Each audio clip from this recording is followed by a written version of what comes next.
Good day, Crime Talk aficionados. My name is Scott Reich, and this is Crime Talk. We have a big show for you today. Let's give you a quick preview. First, more information on Uvalde, the shooting down in Uvalde, Texas.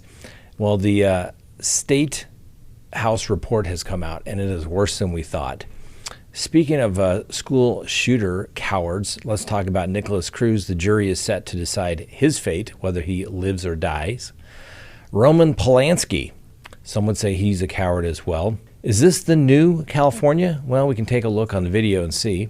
A woman comes out of a coma that she's been in for the last 2 years and immediately identifies her attacker. The Elizabeth Smart trial begins today. 2 defendants on trial for that. And then finally, our dumb criminal of the day.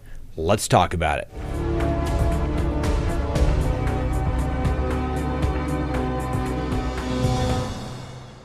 All right, aficionados, you know the drill. Subscribe if you haven't. Hit that like button if you do, and hit that little bell so you receive notifications of when we go live or put up new content. So lately I've been trying to cut back on my Red Bull intake because I feel like lately it's been a little more difficult to fall asleep. And if you've been a fan for a while, you know that I also don't drink coffee. So I've been trying these little bottles of Magic Mind. So if you're like me and you don't like the crashes and jitters that come from coffee and Red Bull, then you have to try out my new favorite caffeine hack, Magic Mind. I love that they are small and easy to transport. I usually drink them on the way to work in the morning, and by the time I'm at my desk, I am ready to take on whatever craziness the world is going to throw at me. Magic Mind also has ashwagandha in it, which works to decrease stress, which certainly I can use a little of. And I'm looking into stock in the fridge here with Magic Mind so that my whole team can feel the benefits. So they gave me a great discount code. All you have to do is go to magicmind.co and use the code CT40, that's short for Crime Talk 40, for 40% off your first subscription.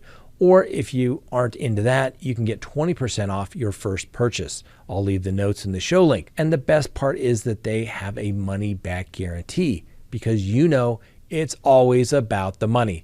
Go to www.magicmind.co/CrimeTalk discount code CT40. All right, let's go ahead and open the record for July 18th, 2022. First, it's worse than we thought. There's some new Uvalde body cam footage that comes amid release of the 77-page report by the Texas House of Representatives, which holds states and federal police officers pretty much responsible for the Uvalde shooting massacre.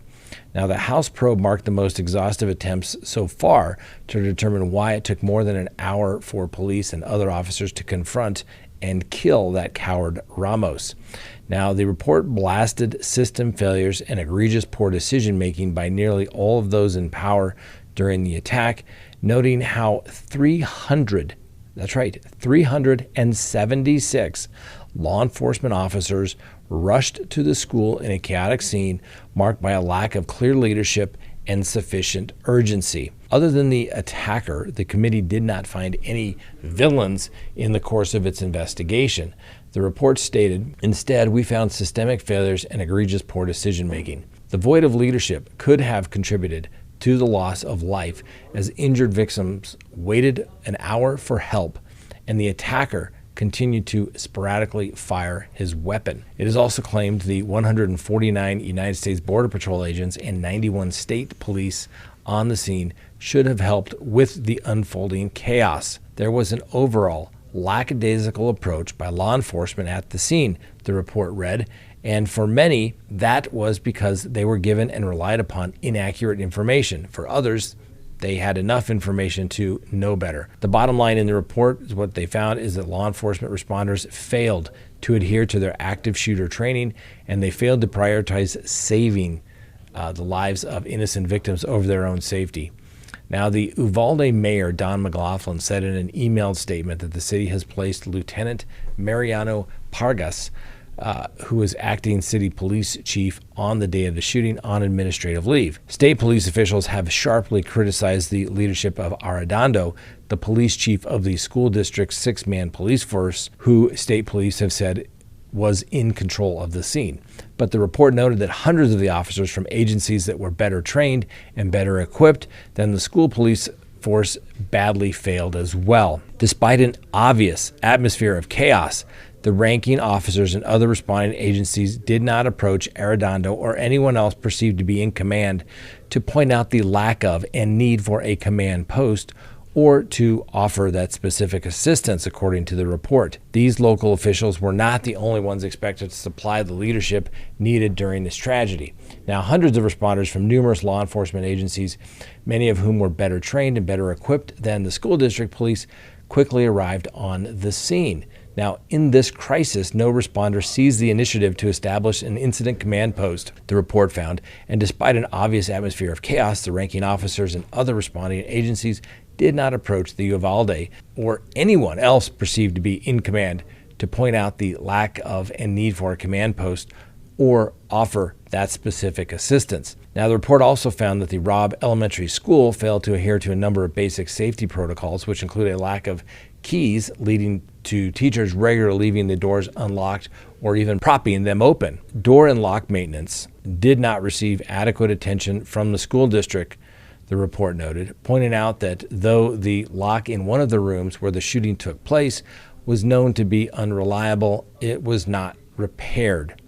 In particular, the locking mechanism to room 111 was widely known to be faulty, yet it was not repaired. In this crisis, no responder seized the initiative to establish an incident command post, as they noted in the report, and despite an obvious atmosphere of chaos, the ranking officers and other officers didn't approach anybody to take command. Leading to some of the complacency by the school was that there were 47 lockdown events between May and February, 90% of which concerned Border Patrol activity.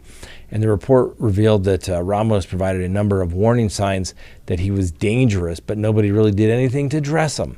In one of the incidents, Ramos sent someone a message on an Instagram on April 2nd saying, "Are you still going to remember me in 50-something days?" The person responded, "Probably not." Ramos said, all right, we'll see in May." That's what Ramos replied back.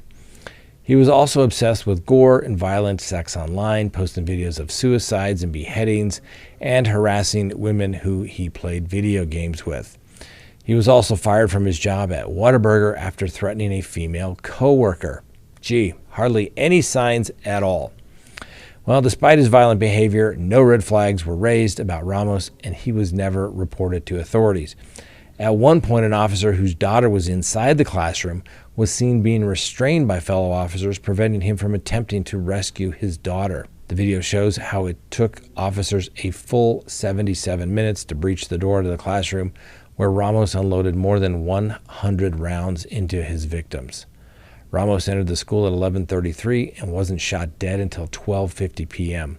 The gunman wasn't stopped until Border Patrol agents entered the building and shot and killed him. Now, the body cam footage captured the moment the Uvalde school police chief repeatedly begged an 18-year-old gunman to put down his weapon after he opened fire in the classroom. The Robb Elementary School police chief, Peter Arredondo, was recorded standing outside the classroom trying to negotiate with Salvador Ramos rather than engage the mass shooter. And he ultimately never responded to the police chief's pleas. Arredondo urged him to talk to him, trying to assure him that this could be end peacefully, and asking him to please put your firearm down. I think it's pretty clear, ladies and gentlemen. I think you all know how I feel about these school shooters. I think they are all cowards, okay? They go to a place that is supposedly supposed to be for children, for God's sakes. And they go to these soft targets where they know they're not going to get shot at. And they go in and kill innocent children who've done nothing to them whatsoever. And the bottom line is, they, being the police, just need to go in and take these shooters out as quickly as possible. And guess what? You don't negotiate with terrorists. And that's all this guy is. He was a punk, and they waited too long. And I was trying to give the police officers some hope here. Maybe it wasn't that bad, but this report, when you read it, it's worse than you actually thought. 77 minutes. They know what's going on. They know when those gunshots are being fired, the kids are more than likely being killed, and they wait. I mean, I don't know. One person put on leave. That's it. The acting police chief. That's it. but no one's been fired. Something to think about. Let me know what you think should happen. Speaking of cowards, a jury will soon determine if confessed Parkland shooter Nikolas Cruz will be sentenced to death or whether he's going to get life. Now, opening statements began today in the penalty phase of Cruz's trial, and the trial is expected to take several months. At the conclusion, the jury's decision must be unanimous to sentence him to death. Now, the prosecutor said in his opening statement, 3 days before the massacre, Cruz made a video saying, "My name is Nick. I'm going to be the next school shooter of 2018. My goal is at least 20 people with an AR-15 and some tracer rounds. It's going to be a big event, and when you see me on the news, you'll know who I am. You are all going to die. I can't wait." Well, there's a sign, isn't it? And yet nobody reports to anybody. Well, the prosecutor described the shooting as planned and systematic mass murder. And as you may recall, back in February 14th of 2018, then 19 gunned down 14 students and 3 staff members at the former school, Marjorie Stoneman Douglas High School in South Florida. On the day of the shooting, Cruz, wearing a backpack and carrying a case with a rifle inside, walked 360 feet from the road to the door building. Cruz warned a student in the stairwell to leave, saying something bad is about to happen, after which the student ran to find a campus monitor. The rampage began at 2:22 p.m. as Cruz opened fire on 4 students standing in a first-floor hallway. 70 shots were fired on the first floor. After firing shots on the second floor, Cruz went to the 3rd floor, where among those killed was teacher Scott Beagle, who was shepherding kids to safety in the classroom. A total of 139 rounds were fired in Building 12, and the prosecutor said Cruz then fled the school by blending in with other students. He was arrested around 3:40 p.m., about 2.9 miles away from the school. Now, Cruz pled guilty back in October of 2021 to 17 counts of first-degree murder and 17 counts of attempted first-degree murder. Cruz said in court last year, "I'm very sorry for what I did, and I have to live with it every day. It brings me nightmares, and I can't live with myself sometimes." Cruz, now is the deadliest mass shooter to ever go before a jury, said to the court that he believes the victims' families should be the ones to decide whether he gets the death penalty. Well, guess what, Mr. Cruz? It doesn't work that way. The jury, the community is going to decide. Let me know what you think should happen to him.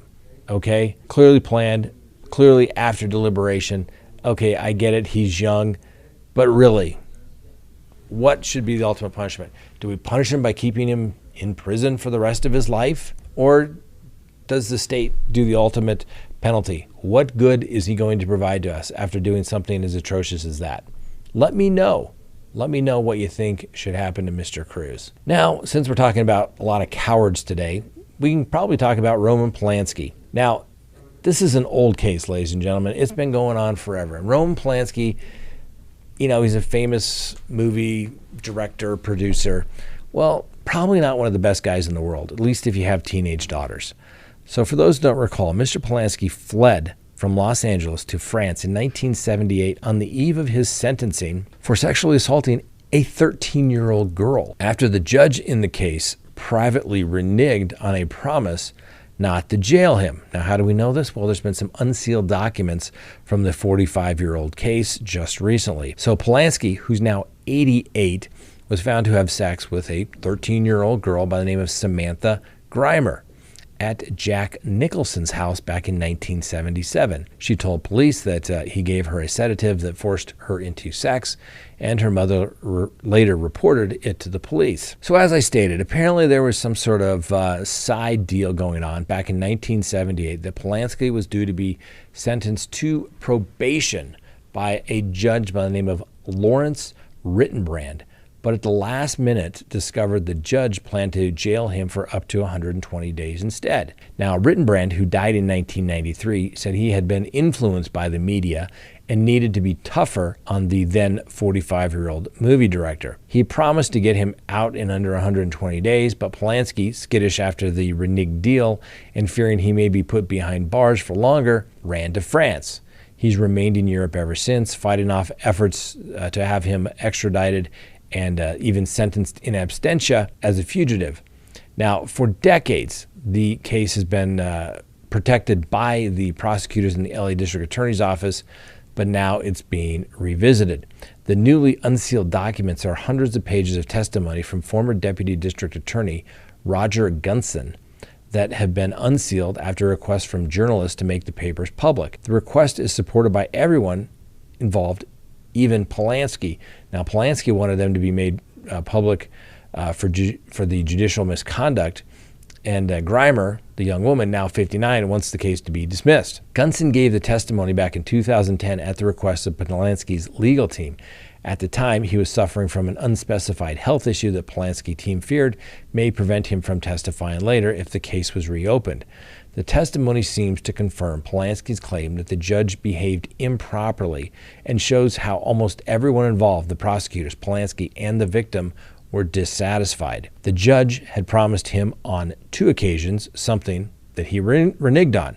So it wasn't surprising to me, the prosecutor, when he was told he was going to be sent off to a state prison, that he could not or would not trust the judge, Gunson said. He testified that Rittenbrand took advice on the case from all over the place, being easily influenced by the media and celebrities. Gunson even tried to have him recused, but his request was shot down by his superiors. He said that it was wrong for Rittenbrand to renege on his promise of a light sentence, but the former prosecutor said that it was wrong to have offered Polanski the deal in the first place. He also testified about the other flaws in the investigation. The victim previously testified before a grand jury that during a photo shoot at Jack Nicholson's house in March of 1977, when the actor wasn't home, Polanski gave her champagne and parts of a sedative, then had sex with her. She didn't fight him because she was afraid of him, apparently, but her mother later called the police. When she refused to testify in court, Polanski pled guilty to unlawful sex with a minor in exchange for prosecutors dropping the drug, rape, and sodomy charges. Rittenbrand was going to sentence Polanski to state prison in 1978 for 90 days. He spent 42 days there for a psychiatric evaluation and received a recommendation from the prison that the film director should not serve any additional time. Well, Rittenbrand vowed to stay on the bench until the director returned to the United States. He retired in 1989, and he died 4 years later. Now, Gunson, the prosecutor, wrote that Rittenbrand thought the recommendation was whitewashed and told Polanski team he would sentence him to 120 days in prison, but would get him out sooner. Gunson all acknowledged that his testimony that the judge had discretion to sentence Polanski up to 50 years because there had been no agreed upon sentence. That's what's referred to as a stipulated sentence.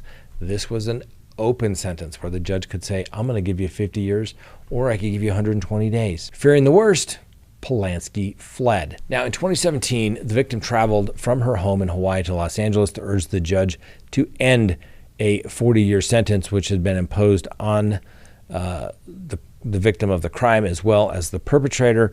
And she stated, I implore you to consider taking action to finally bring this matter to a close as an act of mercy, Ms. Geimer, the victim, stated. And Geimer went public years ago and wrote a memoir titled The Girl, A Life in the Shadow of Roman Polanski. The cover features a photo shot by Polanski. Last month, she implored Gascon, the district attorney in L.A., to have the documents unsealed. And in a statement last week, he finally agreed. Weird case, ladies and gentlemen. I get it. People get scared. But, that's what's wrong when you have judges making concessions or saying, yeah, I'm going to give a deal. If it's not on the record, it doesn't happen. It's not an agreement. But to flee, it's not like Polanski saying that he was innocent. He just didn't want to go to prison for longer than what he thought he was going to get, which was originally probation. Obviously Polanski's lived on the other side of the world, but everybody seems to think he's the greatest guy in the world. But on the other hand, he had sex with a 13-year-old. That's illegal. That's wrong. And if you do that, you're not a good guy. I don't care what your other accomplishments are.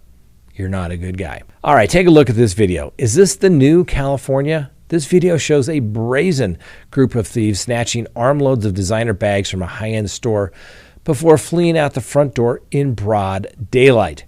It happened about 2 p.m. on July 12th at the Maxfield store at the Malibu Lumber Yard Shopping Center. At least 6 suspects, male and female, barged into the store, body slammed a security guard, and made off with the goods. This is according to this sheriff spokesperson. No one was injured. The robbers made off with nearly $100,000 of merchandise, adding that it was fairly easy for the thieves to unload their goods on the black market. What's the good of having a security guard, ladies and gentlemen, if they can't fire on the people stealing the property? And I know it's just property. Then you know what? Don't put a security guard in there. Just put in there, come and take our goods for free. The laws need to be changed. It's only going to get worse. You should be able to use deadly force if somebody's stealing something that's valued over a certain dollar amount, at least making it a felony. Most places, that's $750 to $1,000. Just saying. I think you'd see a big decrease in crime. And that's the only way it's going to end, because the police don't have time to deal with cases like this. Unless somebody comes forward, there's really nothing for the police to do. Next, a West Virginia woman awoke from years-long coma after she was brutally attacked and identified her brother as the assailant. Wanda Palmer had been in a long-term care facility in New Martinsville, West Virginia, after being beaten in her home back in June of 2020 and left for dead. Palmer's brother was arrested and booked on suspicion of attempted murder and malicious wounding of his sister near Cottageville, West Virginia. When Palmer was discovered, Jackson County Sheriff's Ross Mellinger said she was so savagely attacked, authorities thought that she was dead. Palmer's care facility contacted authorities last week to let them know that the woman had come out of her coma. Medical staff told authorities that despite suffering brain damage from the assault, that Palmer was able to now speak enough and was able to identify her assailant. Officials stated that they believe Daniel Palmer allegedly attacked his sister with a machete or some type of a hammer. He was arrested on suspicion of attempted murder and malicious wounding. It just shows you, ladies and gentlemen, the old no face, no case. If somebody can't come into court and say, that's the person that did it, that's the bad man, that's the bad woman, it makes the case very difficult to prove. But when you come out of your coma and you can say, my brother did it, guess what? The case is back on. Life sometimes can be stranger than fiction. Kristin Smart was declared dead back in 2002, and her body has never been found.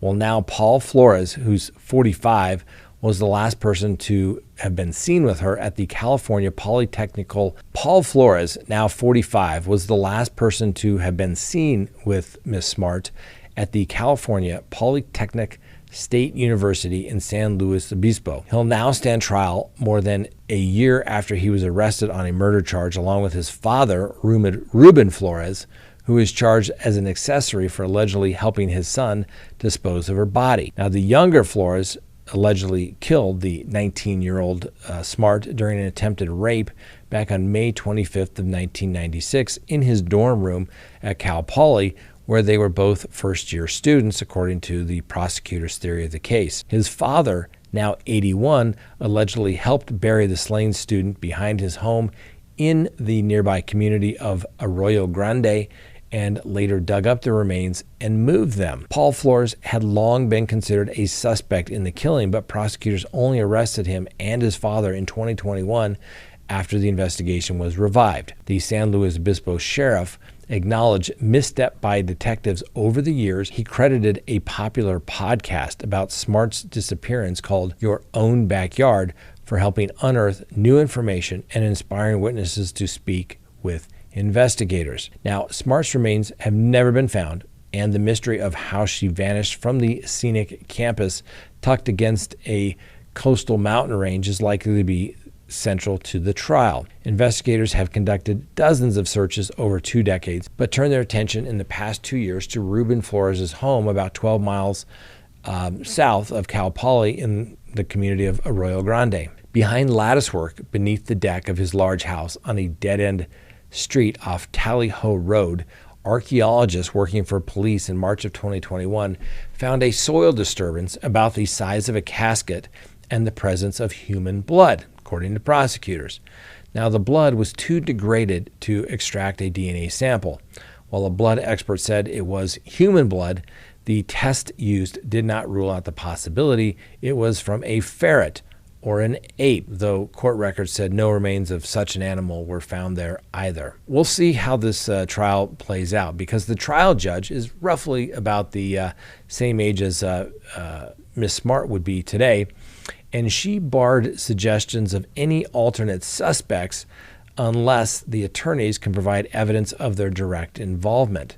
You see, there was a lot of speculation early on in this case that, in fact, Scott Peterson could have been the possible suspect because he apparently attended the school at or about the same time.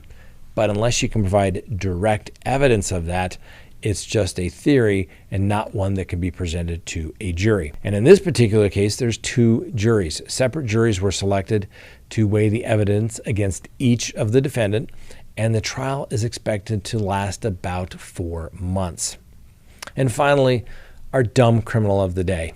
Okay, you can't make this stuff up, but his last little quote is absolutely hilarious. So a Florida man has claimed self-defense after slaying his neighbor's pet rooster. Now, James Nick Jr. of Jacksonville, Florida, spent 30 hours in jail for, get this, aggravated animal cruelty back in May. He says he should never have been arrested. Now, Mr. Nix described the incident as, quote, "I'm defending myself," he said. "I was fearing for my safety, and the chicken died."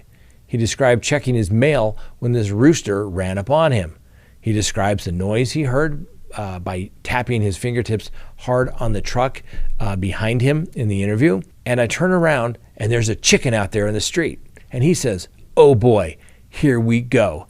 Now, Nick's claimed he picked up a stick to fend off the rooster, but the chicken's jumping up at me, and I accidentally knocked it in the head. You know, call it a lucky shot, whatever. Well, the owner of the chicken, Jason DeFellis, was furious to return home and find that his rooster was dead. He was approached by 4 children ages 7 to 12 who witnessed the entire slaying of the rooster. DeFellis reported his slain chicken to the sheriff. Police investigated and cited Nix for animal cruelty back on May 30th, landing him in jail for 30 hours till he could post bond. Now, Nick said he did not understand why his neighbor called the police. He said, quote, "Chickens die every day, people. At churches, Popeyes, Kentucky Fried Chicken." That was his quote, ladies and gentlemen. Chickens die. I still love it. I saw the chicken and was like, all right, let's go. I mean, this is like a scene from, what was his name, Billy Bobby? From Talladega Nights. All right. Let's go ahead and close the record on today's show. I want to thank everybody for joining us. Don't forget, tomorrow we have our live program. And remember, if you can't watch us, you can always listen to us by downloading us on your favorite podcasting app, which includes, but is not limited to, Apple, Spotify, and Audible. Have a wonderful day. We'll see you next time on Crime Talk.